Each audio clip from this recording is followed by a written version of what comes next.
नमस्कार विद्यार्थियों, आज का पाठ है लिंग। पिछले पाठ में हमने संज्ञा के रूपांतर की बात करते हुए लिंग निर्णय की चर्चा की थी और हमने देखा था कि हिंदी में लिंग निर्णय के जो नियम बताए गए हैं वे पूर्णतः सिद्ध नहीं हैं, उनके अपवाद भी हैं। आज के इस पाठ में हम उसी चर्चा को आगे बढ़ाते हुए विस्तार से यह बात करेंगे कि हिंदी में स्त्रीलिंग तथा पुल्लिंग शब्दों की पहचान के कौन कौन से नियम बताए गए हैं और हम यह भी देखेंगे कि किस प्रकार हम इन प्रयोगों को समझकर अपनी भाषा में इनका सही व्यवहार कर सकते हैं। पिछले पाठ में हमने देखा कि हिंदी में संज्ञाओं की जो लिंग व्यवस्था है वो कुछ तो यथार्थ है और कुछ कल्पित है। आइए सबसे पहले हम एक दृष्टि डालते हैं लिंग की परिभाषा पर। विभिन्न विद्वानों ने लिंग को अपने अपने शब्दों में परिभाषित करने का प्रयत्न किया है। सबसे पहले हम देखते हैं कामता प्रसाद गुरु की परिभाषा। वे कहते हैं, संज्ञा के जिस रूप से वस्तु की पुरुष व स्त्री जाति का बोध होता है उसे लिंग कहते हैं। और वासुदेव नंदन प्रसाद कहते हैं, संज्ञा के जिस रूप से व्यक्ति या वस्तु की नर या मादा जाति का बोध हो उसे व्याकरण में लिंग कहते हैं। विद्यार्थियों, पिछले पाठ में हमने संज्ञा के रूपांतर में लिंग की थोड़ी सी चर्चा की थी और जहां हमने देखा था कि बहुत सारे संज्ञा शब्द ऐसे हैं जो अप्राणीवाचक हैं और उनकी जाति का बोध हमें कल्पना के आधार पर प्राप्त होता है। और उसी चर्चा के आधार पर मुझे लगता है कि लिंग की परिभाषा कुछ इस तरह होनी चाहिए कि संज्ञा के जिस रूप से शब्द की यथार्थ अथवा कल्पित जाति का बोध होता है उसे लिंग कहते हैं।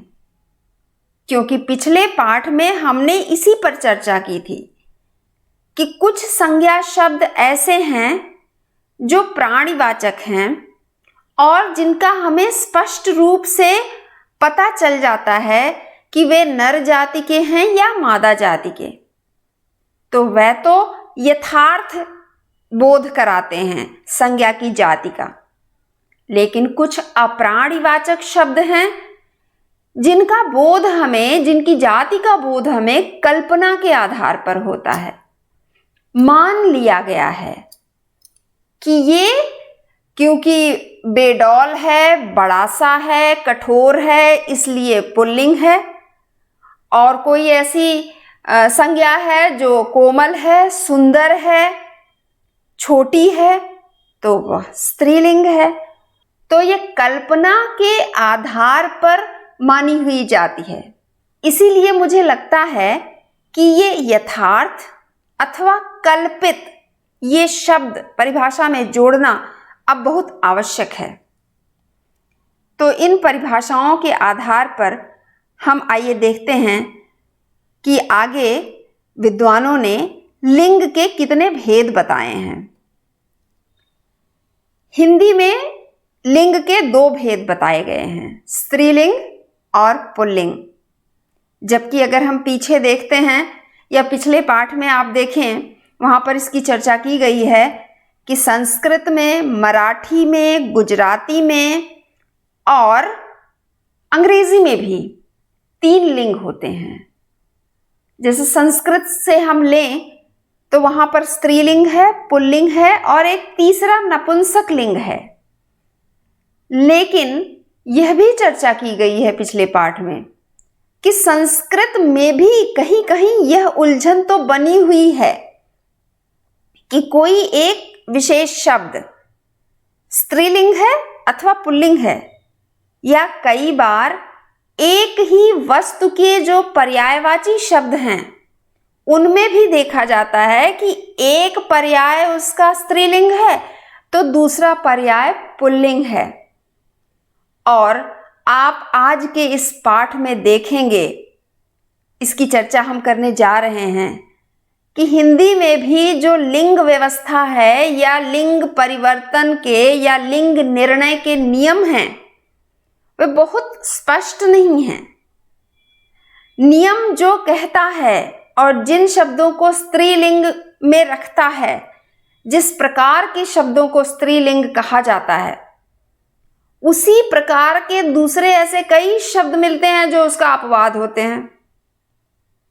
तो आइए देखते हैं कि लिंग निर्णय हिंदी में किस प्रकार किया जाता है। लिंग निर्णय कैसे होता है?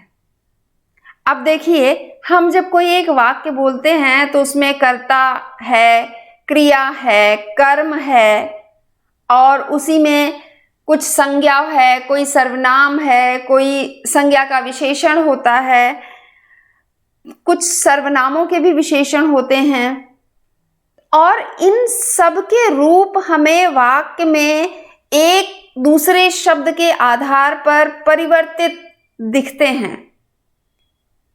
वस्तुतः इसीलिए लिंग को, वचन को, पुरुष को, कारक को संज्ञा का रूपांतर कहा जाता है। ये संज्ञा के रूप को बदलते हैं या बदलने का कारण बनते हैं। अब जैसे यहां पर देखिए, विशेषण का लिंग निर्णय हम कैसे करें? अब जैसे मान लीजिए सीता लड़की है, सीता अच्छी लड़की है। अब ये अच्छी क्यों है? सीता अच्छा लड़की क्यों नहीं है? इसलिए नहीं है क्योंकि विशेषणों का प्रयोग हम संज्ञा शब्द के लिंग के आधार पर करते हैं। जैसे यहां आप अपने स्क्रीन पर देख पा रहे होंगे, वाक्य है यह बड़ा पेड़ है, और अगर हम कोई दूसरा शब्द यहां पर लाते हैं, पेड़ की जगह पे हम कर देते हैं घड़ी, तब हम नहीं कहेंगे यह बड़ा घड़ी है, नहीं, यह बड़ी घड़ी है। तो यह निर्धारित होता है संज्ञा के लिंग के आधार पर। विशेषण का भी लिंग उसी आधार पर निर्धारित होता है। अब दूसरा शब्द होता है वाक्य में सर्वनाम। सर्वनामों का प्रयोग भी होता है वाक्य में। तो सर्वनामों का प्रयोग हम कैसे करें? अब एक वाक्य उदाहरण के तौर पर यहां दिया गया है, आज मेरा विश्वविद्यालय बंद है। अब यहां उदाहरण के तौर पर आप लीजिए कि इस समय तो यह वाक्य मैं बोल रही हूं, अर्थात मैं अनीता, और मैं क्योंकि एक स्त्री हूं, इसलिए यहां पर अगर मेरे आधार पर सर्वनाम आता तो मेरी होना चाहिए था, मेरी विश्वविद्यालय, लेकिन ऐसा नहीं है। यहां मेरा जो सर्वनाम है, सार्वनामिक, ये एक तरह से सार्वनामिक विशेषण का काम यहां पर कर रहा है। सर्वनाम शब्द जो है वह विश्वविद्यालय के आधार पर उसका रूप देखा जा रहा है, यहां पे उसका प्रयोग हो रहा है, व्यवहार हो रहा है। विश्वविद्यालय शब्द का जो लिंग है उसके आधार पर ही मेरा शब्द का लिंग प्रयोग किया जा रहा है। इसीलिए आज मेरा विश्वविद्यालय बंद है। अब कोई लड़की यह बात कह रही हो या लड़का यह बात कह रहा हो, लेकिन वाक्य में मेरा मेरा ही रहेगा, मेरी नहीं होगा। तो आप देखें कि शब्दों का एक दूसरे पर व्यवहार, अर्थ, प्रयोग के आधार पर क्या प्रभाव पड़ता है, और उसी आधार पर उनका लिंग निर्धारित होता है। अब जैसे क्रिया भी होती है वाक्य में, क्रिया का लिंग निर्णय कैसे होता है? वर्षा हो रही है, वर्षा स्त्रीलिंग है तो वर्षा हो रही है, और बादल गरज रहे हैं तो बादल पुल्लिंग है, इसलिए बादल गरज रहे हैं, लेकिन वर्षा स्त्रीलिंग है इसलिए वर्षा हो रही है। तो जब हम अपने वाक्य में शब्दों का प्रयोग करें तो बहुत ध्यान से इसका व्यवहार करना होगा, नहीं तो बड़ा अटपटा लगता है। पिछले पाठ में भी हमने ये चर्चा की थी कि कई आधुनिक भारतीय भाषाएं हैं जहां पर लिंग भेद नहीं है, या जहां पर व्याकरण की कुछ इकाइयों में लिंग भेद देखने को मिलता है लेकिन दूसरी इकाई में नहीं देखने को मिलता है। जैसे पिछले पाठ में मैंने उदाहरण दिया था भोजपुरी का, अवधी का, कि राम कै माई, सीता कै माई, तो विभक्ति में कोई अंतर ही नहीं आ रहा है, राम है या सीता है, या राम कै पिता, सीता कै पिता, वहां पे भी इस आधार पर भी विभक्ति में कोई अंतर नहीं आ रहा है। लेकिन हिंदी में अंतर देखने को मिलता है। हर भाषा की अपनी प्रकृति होती है और उस भाषा के आधार पर ही, उस भाषा की प्रकृति के आधार पर ही उसका व्याकरण बनता है। भाषा का प्रयोग पहले होता है, व्याकरण बाद में बनता है, और उन प्रयोगों का विश्लेषण करने के बाद, उनका निरीक्षण, बहुत ही सूक्ष्म निरीक्षण करने के बाद जो व्याकरणविद होते हैं उन प्रयोगों के आधार पर ही उसका व्याकरण निर्धारित करते हैं, उसके नियम बनाते हैं, व्याकरणिक नियम बनाए जाते हैं। और कई बार यह भी देखने को मिलता है कि हम जब कभी किसी लेखक की पुस्तक पढ़ रहे होते हैं तो उसमें देखते हैं कि लेखक की भूल वो हो सकती है, या फिर छपाई की भूल हो सकती है, या फिर प्रूफ शोधन की भूल हो सकती है। किसी भी कारण से एक ही शब्द में उसका व्यवहार कहीं तो पुल्लिंग के रूप में होता है और कहीं स्त्रीलिंग के रूप में होता है। और इसकी चर्चा कामता प्रसाद गुरु ने अपने हिंदी व्याकरण नाम की पुस्तक में भी की है। इसे और विस्तार से समझने के लिए मुझे लगता है हम सबको ऐसा करना चाहिए कि दूसरी पुस्तकें भी पढ़नी चाहिए। कामता प्रसाद गुरु का हिंदी व्याकरण पढ़ें या दूसरे किसी भी विद्वान का हिंदी व्याकरण पढ़ें जो पुस्तक किसी प्रतिष्ठित प्रकाशन से प्रकाशित हुई है, क्योंकि आजकल बड़ी चिंता की बात है, ऐसी पुस्तकें भी बाजार में आ रही हैं, हमें पढ़ने को मिल रही हैं जिनमें बहुत सारी गलतियां पाई जाती हैं। पता नहीं इसे गंभीरता से क्यों नहीं लिया जा रहा है। कोई एक ही नियम एक पुस्तक में थोड़ा अलग रूप में पाया जाता है, दूसरी पुस्तक में कुछ अलग ढंग से पाया जाता है। तो ये चिंता का विषय है, और खासकर विद्यार्थियों के लिए, परीक्षार्थियों के लिए बहुत बड़ी उलझन का विषय है कि वह किस पुस्तक को पढ़ें जो सर्वमान्य हो। तो आइए हम वापस एक बार फिर देखते हैं। हमने क्रिया के लिंग निर्णय की बात की और अब देखते हैं विभक्ति का लिंग निर्णय किसके आधार पर होता है। अब देखिए उदाहरण है, लक्ष्मण ने शूर्पणखा की नाक काट दी। शूर्पणखा की नाक। अब देखिए शूर्पणखा स्त्री है, विभक्ति स्त्रीलिंग है। अगर हम शूर्पणखा शब्द को बदलते हैं तो क्या इसकी विभक्ति के लिंग पर उसका कोई प्रभाव होगा?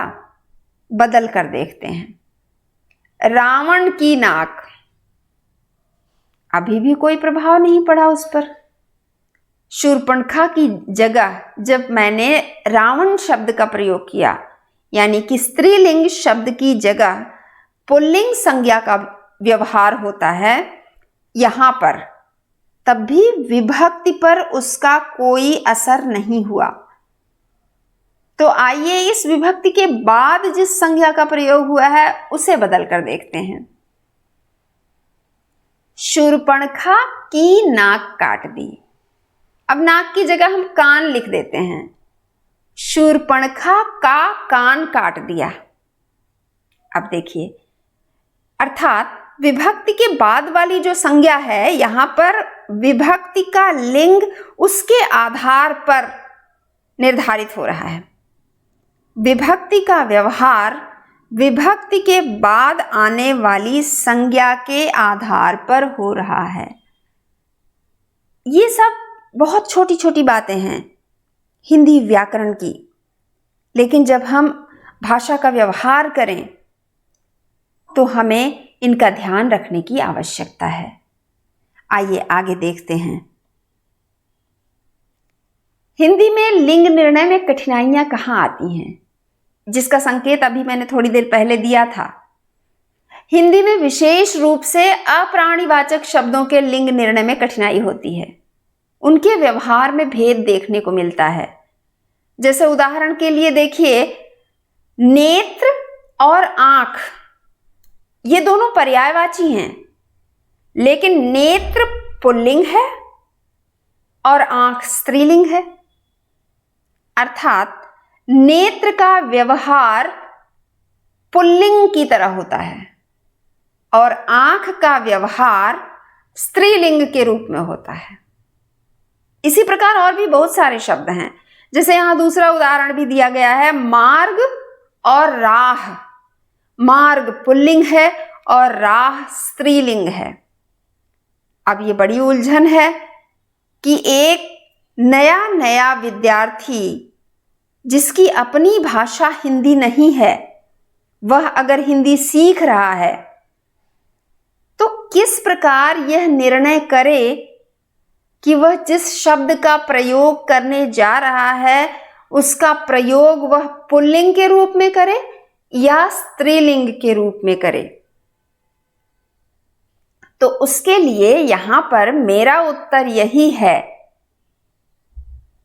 कि एक विद्यार्थी को व्यवहार जो प्रयोग होते चले आ रहे हैं उन्हें देखना होगा कि अभी तक इस शब्द का किस प्रकार, किस रूप में प्रयोग होता आ रहा है और उसी प्रकार, उसी प्रयोग के आधार पर आगे भी उस शब्द का प्रयोग होगा। अगर वह पुल्लिंग के रूप में व्यवहृत होता आ रहा है तो उसका व्यवहार आगे भी पुल्लिंग के रूप में होना चाहिए, और अगर वह स्त्रीलिंग के रूप में व्यवहृत होता आ रहा है तो आगे भी उसका व्यवहार स्त्रीलिंग के रूप में ही होना चाहिए। अब यहाँ कोई बहुत ज़्यादा कठोर नियम के मामले में होने की आवश्यकता नहीं है, लेकिन व्यवहार जैसा होता आ रहा है उसे अगर कोई एक व्यक्ति एक जगह पर एक समय में कह दे कि नहीं, आज से इसका व्यवहार ऐसा नहीं, मैं ऐसा करूंगा या करूंगी, तो दूसरी उलझनें खड़ी हो जाती हैं। बाकी लोग जो उस भाषा का व्यवहार कर रहे हैं, क्या वह उसे मानेंगे? यह सब भी हमें देखना होता है। और भाषाओं के व्याकरण उसके प्रयोग के आधार पर, उसके व्यवहार के ही आधार पर बनते हैं, इसलिए हमें भी वही आधार लेना होता है। अचानक शब्द बदल देने से मुश्किलें खड़ी होती हैं, उलझनें पैदा होती हैं। अब देखिए, कुछ समुदायवाचक नाम भी होते हैं प्राणियों के, संज्ञाओं के। उनका लिंग निर्णय भी व्यवहार के अनुसार ही होता है।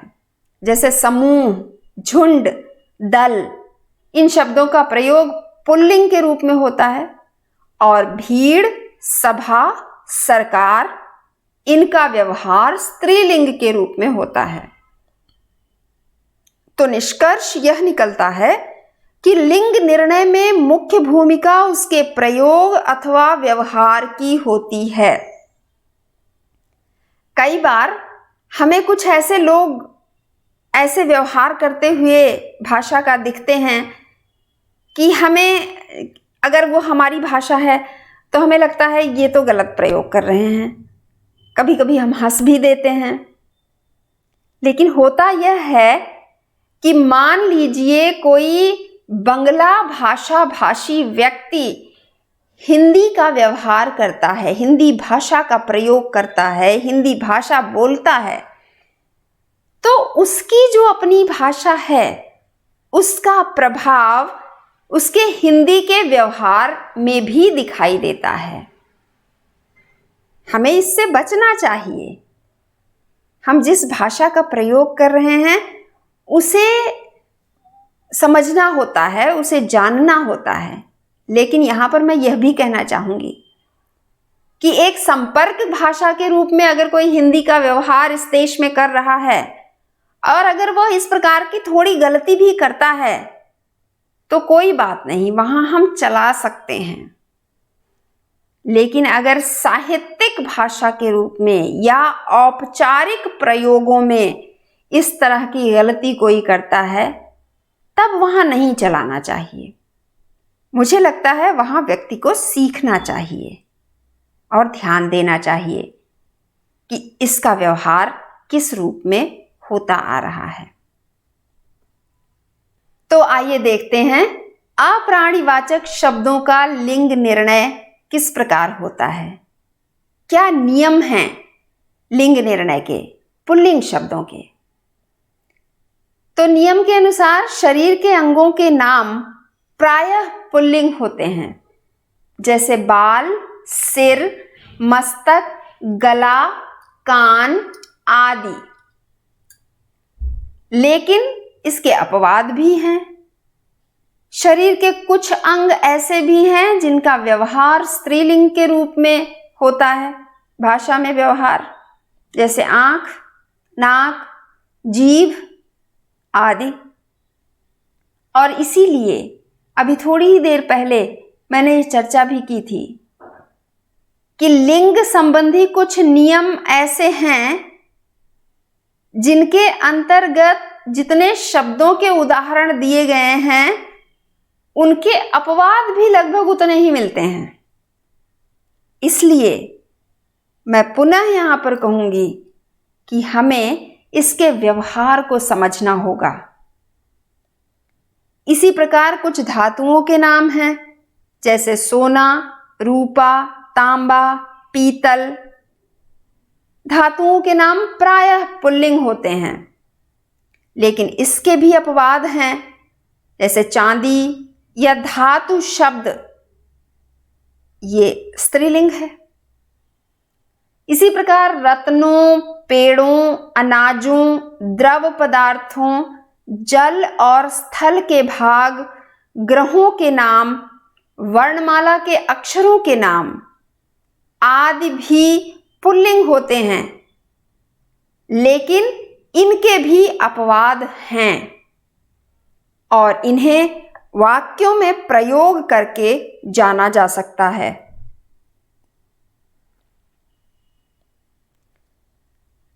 आइए देखते हैं अप्राणीवाचक शब्दों का लिंग निर्णय, स्त्रीलिंग का लिंग निर्णय किस प्रकार होता है या किस प्रकार के नियम हैं।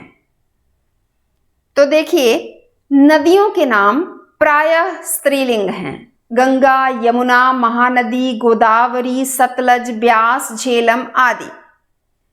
लेकिन नदियों के नामों में भी अपवाद पाए जाते हैं। शोण और ब्रह्मपुत्र, विद्वानों के अनुसार ये नदी नहीं नद है, इसलिए इनका व्यवहार पुल्लिंग के रूप में किया जाता है।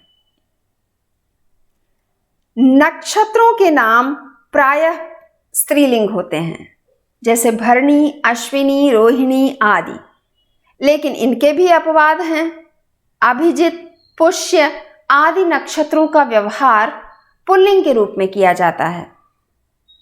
इसी प्रकार मसालों के नाम लौंग, इलायची, दालचीनी, चिरौंजी, हींग आदि प्रायः स्त्रीलिंग हैं, लेकिन अपवाद भी हैं। धनिया, जीरा, नमक, केसर आदि ये अपवाद हैं, इनका प्रयोग पुल्लिंग के रूप में होता है। खाने पीने की चीज़ें जैसे कचौड़ी, पूरी, खीर, दाल, पकौड़ी आदि स्त्रीलिंग हैं, लेकिन अपवाद भी है।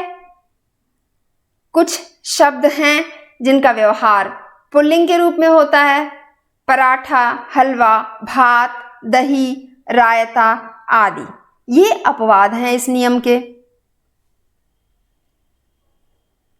अब जैसा कि हम जानते हैं और हम आगे पढ़ेंगे भी जब हिंदी के शब्द भंडार की बात हम करेंगे, तो हम देखेंगे कि हिंदी में वस्तुतः अधिकतर शब्द तो संस्कृत से आए हैं, लेकिन कुछ शब्द उर्दू फारसी से भी आए हैं, कुछ अंग्रेजी से आए हैं, कुछ दूसरी भाषाओं जैसे तुर्की, पुर्तगाली, डच वगैरह से भी आए हैं। और इन भाषाओं के दोनों रूपों का प्रयोग होता है, तत्सम रूप का भी प्रयोग होता है और तद्भव रूप का भी प्रयोग होता है।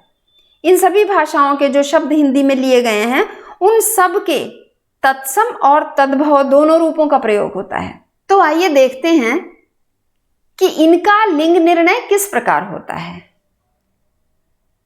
विद्यार्थियों, कामता प्रसाद गुरु ने संस्कृत के पुल्लिंग शब्दों को पहचानने के लिए निम्नलिखित नियम बताए हैं। वे कहते हैं, जिन संज्ञाओं के अंत में त्र होता है, जैसे चित्र, पत्र, मित्र, क्षेत्र आदि, वे संज्ञाएं पुल्लिंग होती हैं। इसका अगला नियम है कि जो नांत संज्ञाएं हैं, न से जिनका अंत होता है, नांत संज्ञाएं, वे भी पुल्लिंग होती हैं, जैसे पालन, पोषण, दमन, गमन, वचन आदि। लेकिन इस नियम का भी अपवाद है। शब्द है पवन, जो कि उभयलिंग है। कहीं इसका प्रयोग पुल्लिंग में देखने को मिलता है, कहीं स्त्रीलिंग में भी देखने को मिलता है। अगला नियम है कि ज प्रत्ययांत संज्ञाएं प्रायः पुल्लिंग होती हैं, जैसे जलज, पिंडज, सरोज आदि। और जिन संज्ञाओं के अंत में त्व, त्य, व, य होता है, जैसे सतीत्व, बहुत्व, वे संज्ञाएं भी पुल्लिंग होती हैं। और आगे इन्हीं पुल्लिंग शब्दों के लिए नियम हैं। जिन शब्दों के अंत में आर, आय या आस हो, जैसे विकार, उपाय, विकास आदि, ये संज्ञाएं पुल्लिंग होती हैं।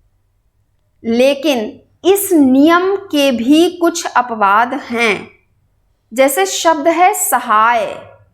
सहाय उभयलिंग है, दोनों ही रूपों में इसका प्रयोग मिलता है। या फिर शब्द है आय। आय शब्द का प्रयोग स्त्रीलिंग में होता है। आइए अगला नियम देखते हैं। अप्रत्ययांत संज्ञाएं जैसे क्रोध, मोह, त्याग, दोष आदि पुल्लिंग हैं। लेकिन इस नियम का भी अपवाद है। जय यह शब्द स्त्रीलिंग है। विनय यह शब्द उभयलिंगी है। अगला नियम है तप्रत्ययांत संज्ञाएं प्रायः पुल्लिंग होती हैं, जैसे चरित, गणित, मत, गीत, स्वागत आदि। और जिनके अंत में ख होता है, वे संज्ञाएं भी पुल्लिंग होती हैं, जैसे नख, मुख, सुख, दुख आदि। तो इस प्रकार हम देखते हैं तत्सम शब्दों का लिंग पहचानने के लिए जो नियम बताए गए हैं, उन नियमों के अपवाद भी हैं। इसलिए हमें इनके व्यवहार को समझने की आवश्यकता है। अब देखते हैं कि तत्सम शब्दों का लिंग निर्णय विशेष रूप से स्त्रीलिंग शब्दों को पहचानने के लिए कौन कौन से नियम बताए गए हैं। तो पहला नियम है आकारांत संज्ञाएं प्रायः स्त्रीलिंग होती हैं, जैसे दया, माया, कृपा, लज्जा आदि। नाकारांत संज्ञाएं भी स्त्रीलिंग होती हैं, प्रार्थना, वेदना, प्रस्तावना आदि। उकारांत संज्ञाएं भी प्रायः स्त्रीलिंग होती हैं, जैसे वायु, रेणु, रज्जु, मृत्यु आदि। अब देखिए, मैं कह रही हूं प्रायः स्त्रीलिंग होती हैं, वो इसीलिए कह रही हूं क्योंकि इस नियम के या इन कुछ नियमों के अपवाद हमें मिल रहे हैं, जैसे मधु, अश्रु, तालु, मेरु, हेतु, सेतु। ये शब्द भी उकारांत हैं लेकिन स्त्रीलिंग नहीं है। जिनके अंत में ति अथवा नि हो वे शब्द भी स्त्रीलिंग होते हैं, जैसे गति, मति, हानि, ग्लानि आदि। ता प्रत्ययांत भाववाचक संज्ञाएं भी प्रायः स्त्रीलिंग होती हैं, जैसे नम्रता, लघुता, सुंदरता, प्रभुता आदि। इकारांत संज्ञाएं जैसे निधि, विधि, परिधि, राशि, अग्नि आदि प्रायः स्त्रीलिंग होती हैं, लेकिन इस नियम के भी अपवाद हैं। वारी, जलधि, पाणी, गिरि आदि शब्द स्त्रीलिंग नहीं हैं।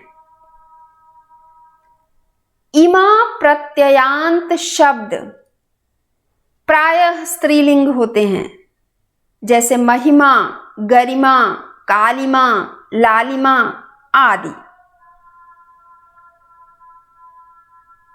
अब आइए देखते हैं कि तद्भव शब्दों का लिंग निर्णय किस प्रकार होता है। और यहां मैं फिर से कहना चाहूंगी कि कामता प्रसाद गुरु के हिंदी व्याकरण को आधार बनाकर ही मैंने व्याकरण के इन पाठों का निर्माण, जिसे हम कहेंगे ई कंटेंट के रूप में इनका निर्माण मैंने किया है। तो कामता प्रसाद गुरु ने तद्भव शब्दों के लिंग निर्णय के लिए कौन कौन से नियम बताए हैं या किन नियमों की चर्चा की है, आइए देखते हैं। ऊन वाचक संज्ञाओं को छोड़कर शेष आकारांत संज्ञाएं पुल्लिंग होती हैं, जैसे कपड़ा, गन्ना, पैसा आदि। और जिन भाववाचक संज्ञाओं के अंत में ना, आओ, पन अथवा पा होता है वे संज्ञाएं भी पुल्लिंग होती हैं, जैसे आना, गाना, बहाव, बड़प्पन, बुढ़ापा आदि। अगला नियम है कि कृदंत की आनांत संज्ञाएं, आन जिनका अंत आन से होता है, वे भी प्रायः पुल्लिंग होती हैं, जैसे लगान, मिलान, खान, पान, उड़ान आदि। और आइए देखते हैं तद्भव स्त्रीलिंग शब्दों को पहचानने के लिए क्या नियम बताए गए हैं। तो पहला नियम है ईकारांत संज्ञाएं प्रायः स्त्रीलिंग होती हैं, जैसे नदी, चिट्ठी, रोटी, टोपी आदि। लेकिन इस नियम के भी अपवाद हैं। घी, जी, मोती, दही ये शब्द पुल्लिंग हैं। ऊनवाचक याकारांत संज्ञाएं प्रायः स्त्रीलिंग होती हैं, जैसे गुड़िया, खटिया, डिबिया, पुड़िया आदि। तकारांत संज्ञाएं भी प्रायः स्त्रीलिंग होती हैं, जैसे रात, बात, लात, छत आदि। लेकिन इस नियम के भी अपवाद हैं। भात, खेत, सूत, दांत ये शब्द स्त्रीलिंग नहीं है। इसी प्रकार ऊकारांत संज्ञाएं प्रायः स्त्रीलिंग होती हैं, जैसे बालू, लू, गेरू, झाड़ू आदि। लेकिन इस नियम के भी अपवाद हैं। आंसू, आलू, टेसु आदि शब्द स्त्रीलिंग नहीं हैं। अनुस्वारांत संज्ञाएं भी प्रायः स्त्रीलिंग होती हैं, जैसे सरसों, खड़ाऊं, भौं। भौं आवाज है कुत्ते की, भौं भौं। तो ये शब्द भी स्त्रीलिंग हैं, लेकिन इस नियम के भी अपवाद हमें मिलते हैं। गेहूं, गेहूं पुल्लिंग है। अब देखिए, तद्भव स्त्रीलिंग शब्दों को पहचानने के लिए और भी कुछ नियम हैं। जैसे सकारांत संज्ञाएं प्रायः स्त्रीलिंग होती हैं। प्यास, मिठास, बांस, सांस आदि। आप इन शब्दों को प्रयोग करके, अपने वाक्यों में प्रयोग करके देखिए, तब आपको स्पष्ट होगा। अब इस नियम के भी अपवाद हैं। निकास, कांस, रास आदि शब्द स्त्रीलिंग नहीं हैं। इसी प्रकार अगला नियम देखिए, कृदंत नकारांत संज्ञाएं जिनका उपांत्य वर्ण अकारांत हो अथवा जिनकी धातु नकारांत हो, ये शब्द स्त्रीलिंग होते हैं प्रायः। जैसे रहन, उपांत्य वर्ण अकारांत है न, लेकिन धातु नकारांत है, न है वहां पर, तो रहन न में अ जुड़ा हुआ है, मिला हुआ है। तो रहन, सूजन, जलन, उलझन आदि शब्द स्त्रीलिंग हैं, लेकिन अपवाद है चलन। चलन शब्द स्त्रीलिंग नहीं है। अगला नियम है, कृदंत की अकारांत संज्ञाएं प्रायः स्त्रीलिंग होती हैं। लूट, मार, समझ, चमक, छाप आदि। लेकिन इस नियम के भी अपवाद हैं।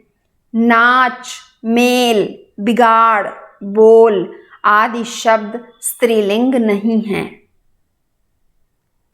अब देखिए, जिन भाववाचक संज्ञाओं के अंत में ट, वट, हट होता है, वे संज्ञाएं प्रायः स्त्रीलिंग होती हैं।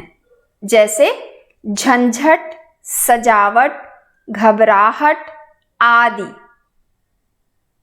और जिन संज्ञाओं के अंत में ख होता है, जैसे ईख, भूख, राख, चीख, ये संज्ञाएं भी स्त्रीलिंग होती हैं।